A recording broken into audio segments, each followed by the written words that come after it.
Welcome back, listeners, to the Mindful Journey podcast. Now, it's that holiday to New Year stretch where everything feels reflective. Some people are sipping hot chocolate or hot coffee and then setting goals, but others are quietly battling their usual stuff, just with fairy lights in the background. Listeners, today we are talking about the transition into the fifth dimensional way of living. And before anyone rolls their eyes at the phrase fifth dimension, let me tell you this. We're not here to float away into the fantasy. We are here to explore what it could mean in real life. Your habits, your relationships, your nervous system, your choices when nobody's clapping or watching. And listeners, my guest knows prisoner of comfort habits from the inside. Decades of depression, self sabotage, addiction cycles, deep solitude. Then a rebuilding that blends psychology and spirituality with practical tools. So let me share a bit about, let me introduce my guest to all of you. So, listeners, meet Dr. Christiaan Oranje. So, Dr. Christiaan, welcome to the Mindful Journey. Thank you, Sana. It's a real pleasure and honor to be here with you and the listeners. The honor is mine, doctor. And I mean, your bio, it's intense, but in a grounded way. Mm. Um, you're not speaking from theory, but I really find it really very interesting because you're speaking it from lived experience. And I want to honor that because a lot of people listening, they're privately carrying things they don't um, talk about, they don't want to talk about, and Exactly. especially during these times. So let me begin with first, asking you that when people hear fifth dimensional living, and this is something that also kind of sparked a thought within me when I read it for the first time. I mean, it Mm. can sound vague or trendy or something, like in today's modern day and age, clickbait. So, what do you mean by it in plain language? Like, how would someone recognize that they're living more 5D on any random day of a week? That's a very, very good question to ask and a very good start of this interview. Mm. The what I could say, and that's something that I could start off with, there are certain qualities that awaits us in 5D. Mm. And let me give you right off the bat three examples. Mhm. Living in 5D is more fluid, which means it's not that strict and that controlled, and it's more going with what happens in the moment. It's very much we are in the moment, basically, and um, there's a new standard in 5D, and that is uncertainty. Mm. It's much more, therefore, a way of living based on trust. Trust that if we do in the moment the right things, then it will turn out to be of benefit to ourselves, to others, and the world as a whole. That's one example. Another quality is that we are very much aware of our interconnectedness. And therefore, we treat each other with much more kindness and with much more love, compassion, you could say, knowing and understanding coming from that place of, well, if I would harm someone else, then in fact, I would be harming myself. And the other characteristic that has to do with that in that 5D um, state of being, we have been given the capacity to instantly manifest what we think and feel. Mm. But here, there are a few important things to point out about this 5D dimensional way of living or working, as far as I'm concerned, because that goes together. Um, the 5D dimensional way of living is not a place to go to. It refers to an inner state of being. It happens, this transition into This five-dimensional way of living is something that refers to an inner state, an inner development, an inner shift. It happens internally. The other thing is, and that's also very important actually to point out, that as far as I see it, and I know that there are people out there who disagree with my point of view, but Mm-hmm. I have this notion that that the arguments of seeing it this way might have value, and that is that, again, as far as I see it and treat it and approach it, is that we cannot jump from the 3D reality we are living in at the moment and where we have been living in for centuries. We cannot jump right into the 5D way of living. What is necessary is for us that we travel and move first through the fourth dimension. Oh, okay. Yeah. Okay. And that is where, and the other thing actually also is this, that these qualities that await us in 5D, we are already now encouraged and actually invited to cultivate those qualities, to practice those qualities and to start living those qualities already now while we still bound in some way or form to this 3D reality we're still in. And that is often also quite challenging because, yeah. But that's also part of the the transformation that is required. Absolutely. And you really addressed one important point here, Dr. Christian, that to get into the 5D or the fifth dimension here, there has to be kind of a bridge here, which is the 4D here, from the 3 to 5D, because otherwise it's just kind of a spiritual bypass, or maybe it's high vibration language to avoid hard conversations or boundaries, or to be accountable, or even getting help.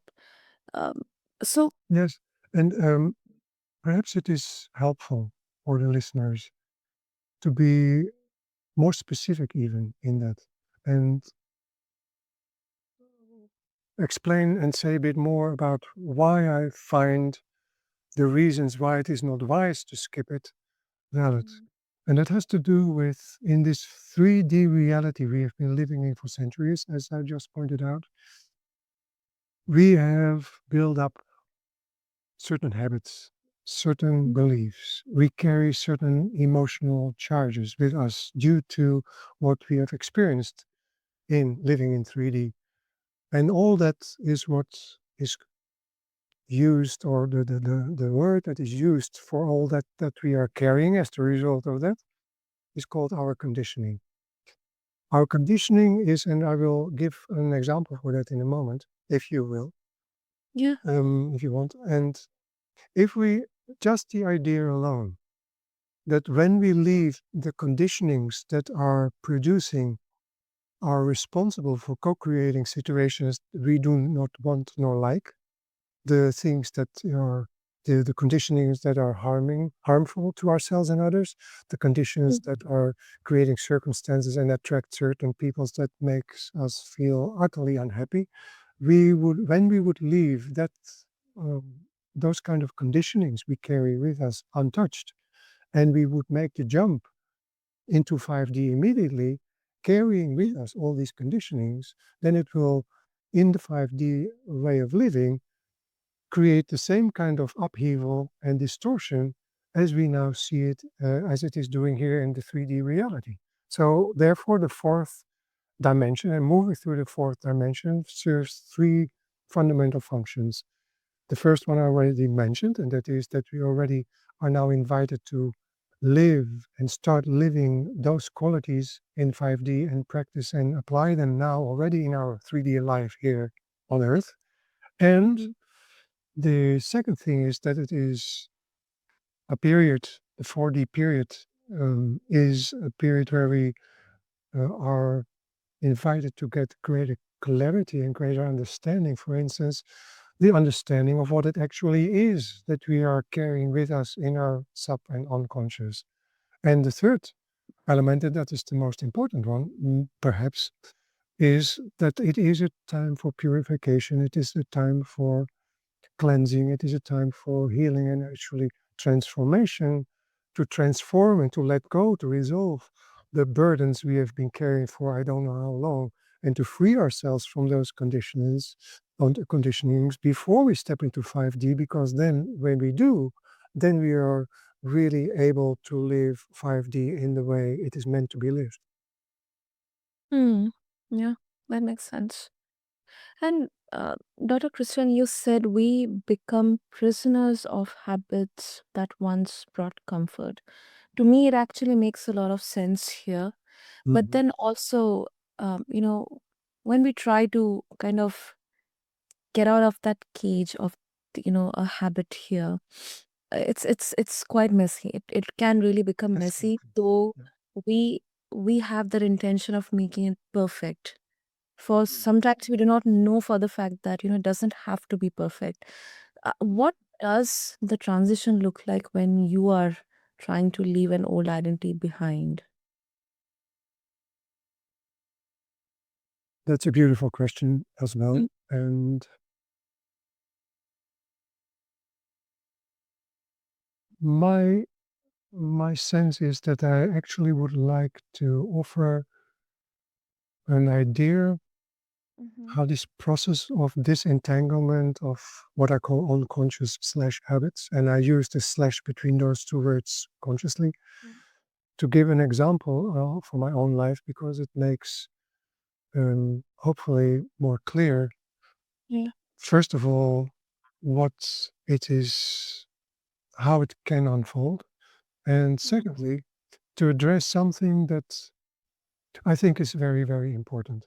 And that is that the reason why often we shy away from doing deep transformational work that is aimed and designed to help us to become free from the conditionings that we are carrying, these kind of unconscious conscious slash habits, is Mhm. because we carry so much fear and so much resistance towards doing deep transformational work. And that is actually, when it is explained properly, most and actually all of the clients that I first start to work with come to a point of saying, well, actually that is not that bad. Yeah, I mean, I can I'm pretty sure that probably you yourself and listeners are have been in a situation and recall moments that they were very fearful to do something. And for some reason, and most of the reasons is because they were so passionate about doing something anyway, that they did it despite the fear, and then in doing it, coming to the conclusion afterwards of, that was actually not that bad. But actually, it was not bad at all.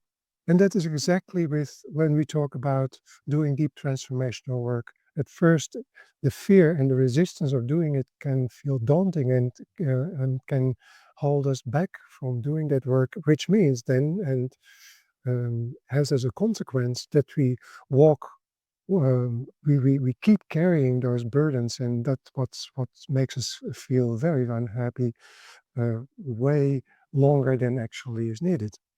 So, if you want, then I go into this kind of mapping out my own journey. Is that okay?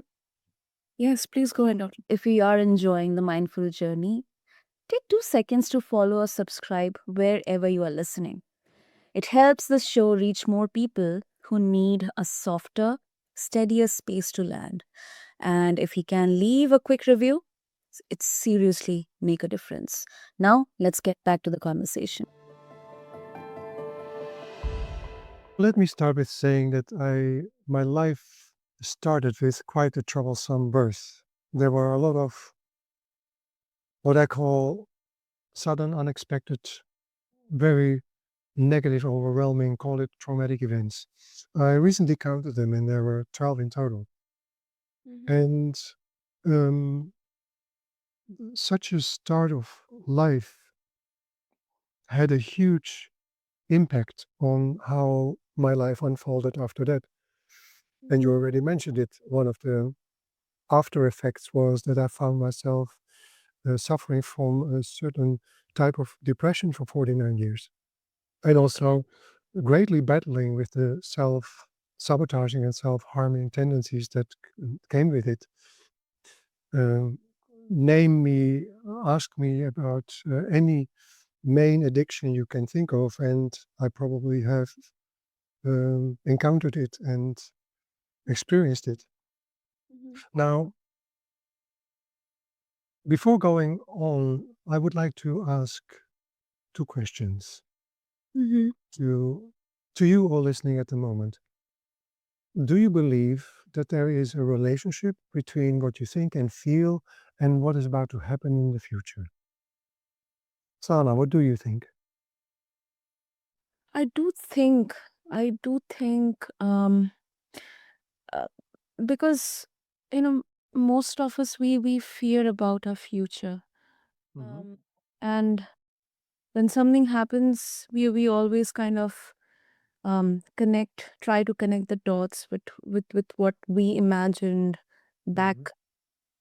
Let's say today, if something bad happens to me, I'll think, oh my goodness, I actually thought about this a week back and this happened. That means that, what I'm preempting or what I am getting a sense of, it is all going to happen. It's all going to be true. And then So that, what you basically are saying is that you do believe that there's a relationship between what you think and feel and the future that uh, some- comes your sometimes, way? sometimes, but then, we all know that, nobody can foresee the future. Mm. Nobody. It's, But it's then only let me ask you the second question. Do you believe that you can change what is happening in the future by changing what you think and feel? I can actually change it. I can actually work on the present. I may not guarantee myself that it's going to change, but at least I do have the present in my control. Now, this is what I believe, Mm-hmm. that there is a relationship between thoughts and feelings I have in the moment, and therefore the future that is going to unfold because of it. And the reason I think it's important to acknowledge that there's a relationship between what I'm thinking and feeling now in this moment and the future that's about to happen is that taking that on as a premise, taking that on as something that might be true, and maybe even to come to the point that it is true, it puts me in the driver's seat. It puts me in a position where I have influence over what is happening in my own life, and sometimes also what might influence lives of others. Yeah. Do you feel comfortable? And this also a question I ask for the listeners. For the sake of conversation, would you feel comfortable in going along with what I'm presenting here? Yeah, yeah, sure, sure. Okay. So there is a Jesuit expression that says, give me a boy or a girl, I would say, age 7, and I show you the man slash the woman, Mm-hmm. which indicates in their tradition that there's already a sense that what a young human being, a boy or a girl, are developing as habits, as beliefs, as certain behaviors, is going to predetermine how they will become as a man or woman. And that's in the example I just gave you of coming into the world in such a troublesome way, seeing now almost age 69 young, no, 69 years young, I can oversee the 69 years and see how much of an influence that start of a life has been, and therefore also see how much of the, because there are three things that is happening in traumatic events and negative impactful events, if you like. And that is the first thing is that certain beliefs about oneself, about others, and about the world is formed in such a moment, is established. Secondly, the intensity of emotions and everything that is happening in that moment, because it is so overwhelming and so difficult, if not impossible to deal with, it is being frozen and stored and pushed back into the sub and unconscious. And then the third thing is that we develop certain habits that at that moment we hope and we pray that that will help us survive. And when it does, then we keep cultivating those habits for events that similar things are going to happen. So we have that already handy to help us survive again and again and again. Now, there's also a quote I want to add here, and that is the quote of Henry Ford, one of the inventors of the automobile. And he said, "Whether you believe you can or you cannot, either way, you're right." And in that way, that kind of statement also refers to the importance of what we carry in ourselves as beliefs, what we hold for true. What we and I would add to that, it also has very much to do with the certain habits that have, which you could say, are being the result of those particular beliefs we have developed over time. Hmm. That is actually very, very, I mean, interesting. And um, like I also want that, there has to be some actionable here, because like what you'd actually do in the moment when your nervous system hijacks you. Uh, are there any practices or any um small things that we can do every day, simple, because sometimes even the stress of doing those, like a checklist, okay, this is my mindfulness checklist or this is my wellness checklist for today, it can also make us feel anxious. So are there any simple practices, Dr. Christian? Well, let me answer. Let me add something here because I think that's also important. Mm-hmm. Um, these habits that I've been talking about, and you've been also talking about in your introduction, over time, although they Mm-hmm. were helpful and useful in the beginning, they can take over control. They can can become hostage of those habits that once served us, and we can start to feel that those habits are imprisoning us and limiting us in how we actually want to live our lives. And that is a very important thing because um, I don't know if you've read about it in my profile that I work with affluent soul-seeking women.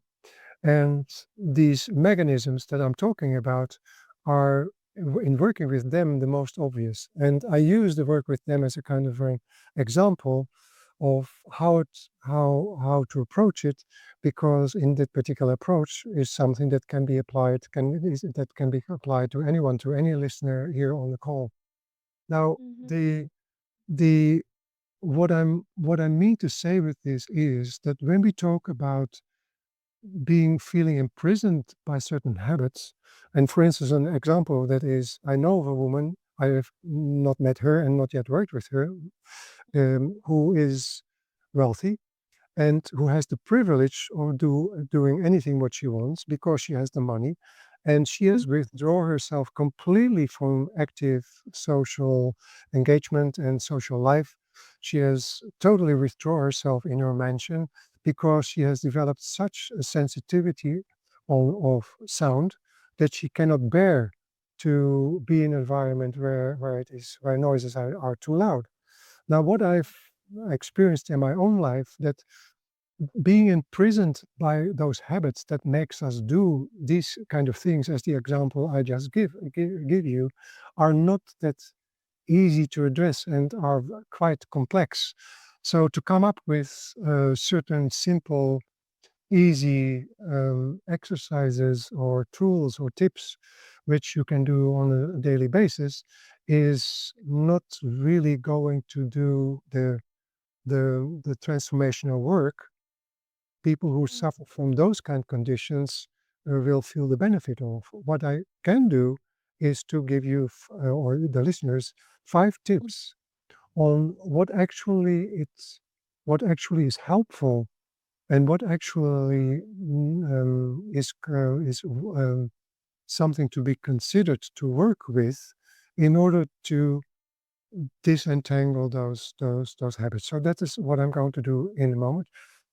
First, I want to address what I said earlier in the beginning, why there is this fear and resistance to do that deep transformational work. Because deep transformational work is in those kind of situations, what I'm talking about now here is needed. The fear and resistance is the fear in particular is very much based on ignorance. Fear, the acronym stands for future or false expectations appearing real.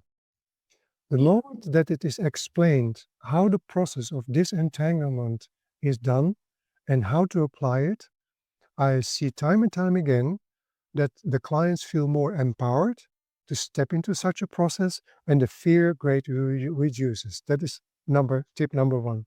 Tip number 2, resistance of doing that deep transformational work is actually a good thing. There are 3 types of resistances. The first type is to let you know that what you're about to do is actually not the right thing. You need to stop and turn around and start to do something else. That's the first type of resistance. The second type of resistance is that it is an indication that you're actually exactly right on track, going in the right direction, doing the right things, and you are coming closer and closer to the actual breakthrough. That is what the second type of resistance is signaling. The third type of resistance, that type of resistance comes into play when somebody comes to me asking if I could be of assistance in the changing what helps them to free themselves from those kind of conditions. And that is the resistance that comes from ignorance. The resistance that says, no, do not go there yet because you're not yet ready. And what needs to happen first and foremost is to explain and to offer the tips and tools that helps the person I'm working with to establish the proper circumstances and conditions to do this particular work in a safe and secure way. And the moment when I am offering them those tips and tools, the resistance is reduced greatly because they now know more about how to do it and so on and so forth. So let me dive now into the 5 tips. The first tip is actually what I just mentioned about the resistance, that the resistance is a good thing. Resistance can mean that it signals that you need to create those circumstances first and foremost to do this work in a safe and secure way. And the additional tip here, if you want to, if that resonates with you and you feel, yes, I want to do that, and it's actually needed to do that deep transformational work, find someone who can show you how to hook up the safety net first. That's more a cryptical way of saying it, but to know how to hook up a safety net is very, very important before you start going in in more depth. The second thing that I would like to add, the second tip is that we, particularly those who suffer from the idea that it is those habits that imprisons them, the situation is that is actually, and I say this after almost 69 years of being here on earth and working with this myself, the idea that the habits have power over us is not true. It's an illusion. And it took me quite a while myself to really accept that as being true. Because I had all kind of reasons why I was coming up with arguments why actually the habits were so strong and much stronger than I felt I was. And the truth is that we are always ever in control over what we choose to do or not. The thing is that The reason why we often don't experience it such is there's so much emphasis on our mind and on our brain.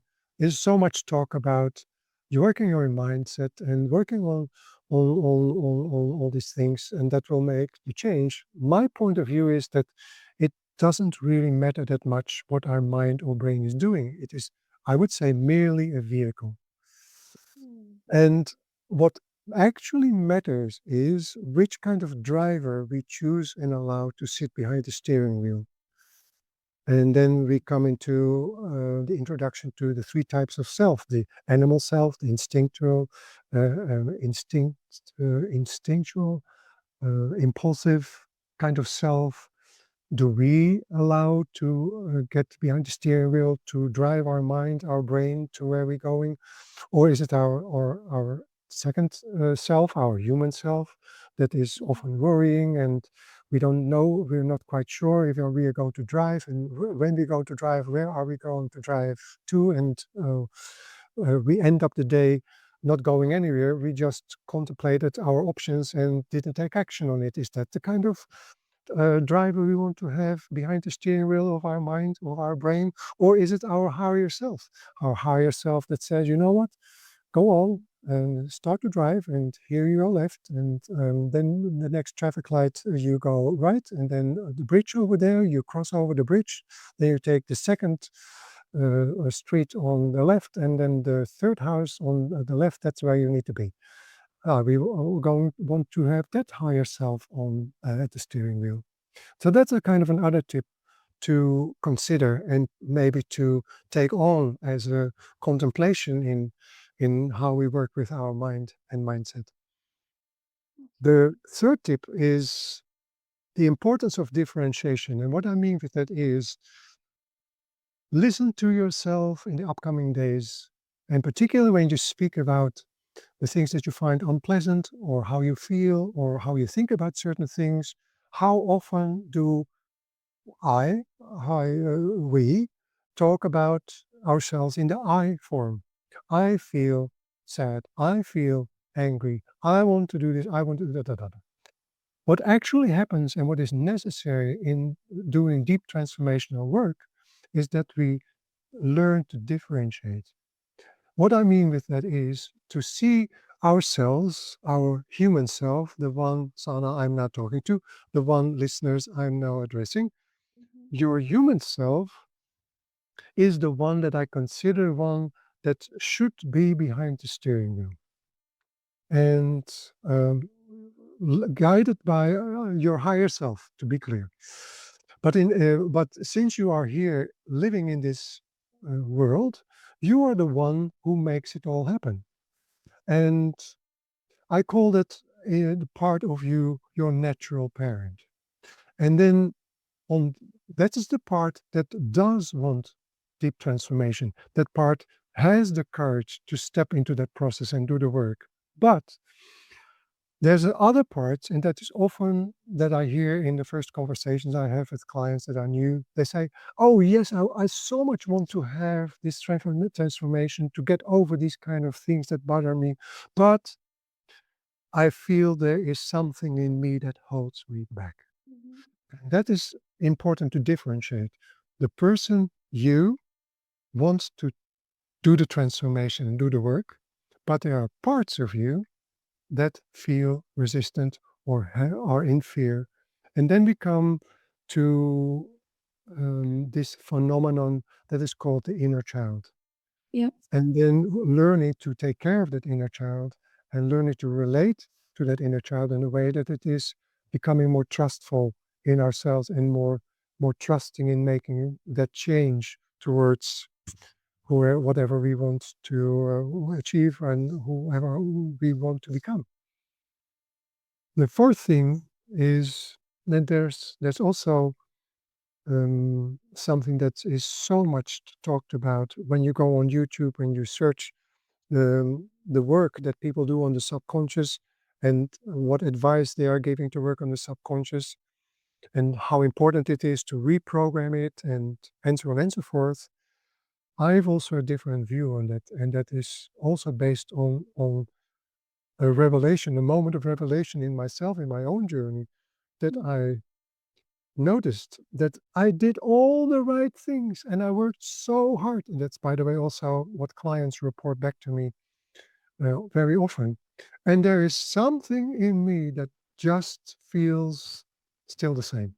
Something, all the work I've done, it seems that nothing has made any difference. It feels like something deep in me is not touched, and it is a part in me that even I cannot reach. And that slowly, slowly, gradually opened up the notion in myself that we as a human are created with a conscious, with a subconscious, and with an unconscious. Ah, wow. And the unconscious, for many, many, many years, I've just neglected. I knew it was there, but it was, no, nobody told me it was important. So focus on your subconscious and do the work there, and everything will change. Well, my conclusion was actually no. And I hear from other people that they come to the same kind of awareness. What actually needs to happen nowadays, because we live in different times, world has changed, we have changed. So the methods and approaches that we use for our transformation and healing need to be updated and need to match the circumstances and situations we find ourselves in now. And that opened up the path and the idea for myself that now it is the time, as I feel it and I experience for myself and in working with my clients, that it is the time to go and address the unconscious. And this is the reason. In the unconscious, what we hold in our unconscious are what I call the root causes of all that we see and is happening in our lives that we are unhappy about. The root causes function as the core drivers that, and here it comes, to spark, to fuel, to activate those particular habits that makes us do and makes us say things that we later regret. So what I mean to say is we can do all our work on our subconscious, but as long as the work stays on that subconscious and we notice and we feel that something is not changing, that's the signal, that's the sign that we need to go deeper. And that's what the deep transformation is about, diving into the unconscious, identifying the root cause. Because if we leave the root cause untouched, we can change the habit as long as we want.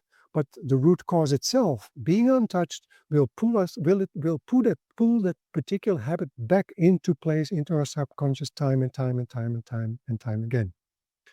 Now, and here we come to the last, and that's tip number 5, and that really comes down again to what I mentioned in the beginning, to create the safety for ourselves. And let me finish with a metaphor. Let's say I would take you to a big circus top, and your passion, what you really want to do, is to climb the ladder and to jump on the high rope and to do a little dance. And let's say that I bring you to the top, I lead you to the ladder and say, go on, climb up and do your thing without giving you any kind of training, without giving you any kind of knowledge of how that is done, and not even bothering to hook up the safety net. It's not a very wise thing to do, I would say. And that's where the function of creating a safe and secure environment for yourself is so incredibly important before you dive into doing this deep transformational work. Exactly, exactly. No, I really, really appreciate that. This is actually very, very practical because we often get to hear that, 90 days, 60 days, your eating habits or your this and that will everything get changed. I mean, um, maybe as an exception, but then I think we really kind of tend to ignore or forget the fact because it kind of challenges our belief system, or the maybe the way that we have been conditioned that anything good, it has to happen immediately or overnight. It cannot take much time. Oh, I'm so glad that you pointed out, because here's the thing. What we are actually talking about, moving through the fourth dimension, is, and that it is moving through the fourth dimension, and I hope that I have been able to make that clear, that it is required that we do that deep transformational work in order to transform our deepest the root causes that causes our suffering. And what we're actually talking about here is to giving birth to our true self, to our essence, to who we really are. And so the birth of the new you is comparable with an actual birth of a human being here on earth. It takes 9 months, and also therefore, to do this deep transformational work, we also have to respect the law of nature. It will also take a certain amount of time in order for us to work our way through to letting go, healing, and transforming the conditions that are holding us back to be our true self. Yeah, yeah, I agree. Great.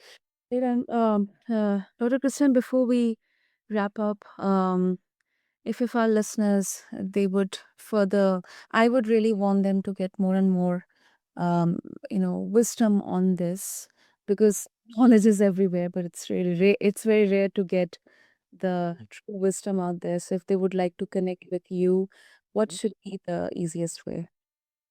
Well, for anyone listening who feels that something of what I've shared resonated, I'd love to offer you a little gift. It's a short downloadable ebook called The 5 Steps to Transform Any Negative Feeling or Thought, Anytime, Anywhere, in 7 minutes or less. And I created it because for many years in my own life, I carried emotions far longer than I needed to.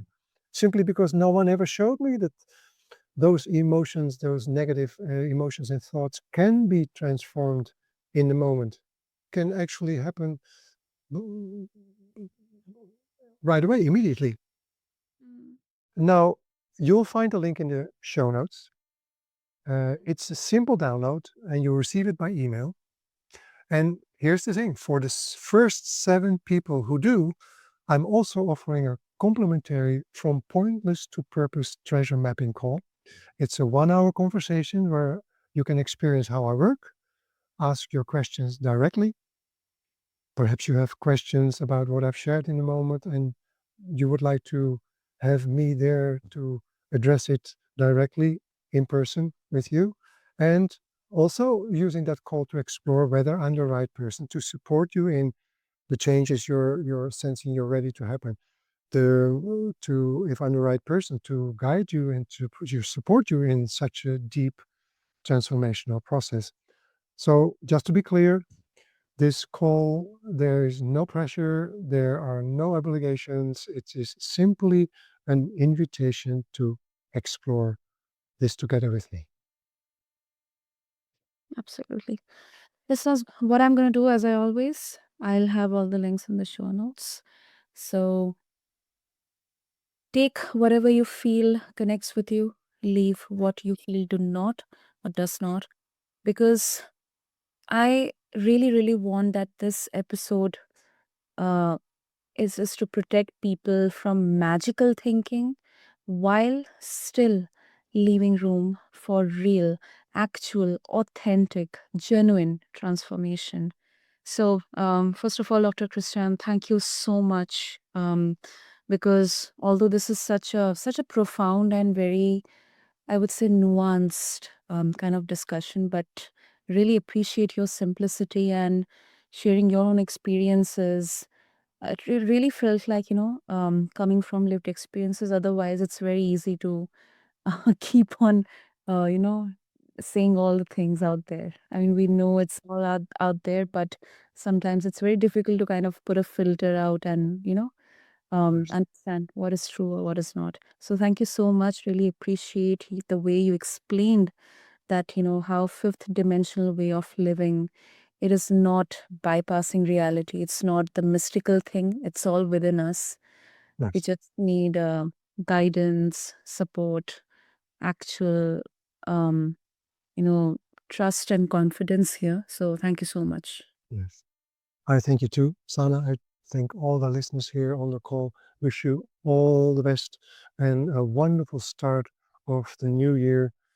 And that it may contribute to your highest sense of wellness, wholeness, and well-being. God bless. God bless. And listeners, as we step into the new year, um, let's keep it very simple. If you are listening, you feel stuck in old loops, it does not mean you are broken. You're not broken. You're patterned. Patterns can change. Seasons change. People change. The nature, the universe is changing. And slowly, sometimes painfully, but absolutely. And so be gentle with yourself in this season. New Year energy is exciting, but you don't need a perfect reinvention. Just that you need an honest next step. And if this episode sparked something, share it with someone who is quietly trying to find their way back to themselves. Until next time, this is Sana, and you have been listening to The Mindful Journey. I'll catch you in the next episode. Take care.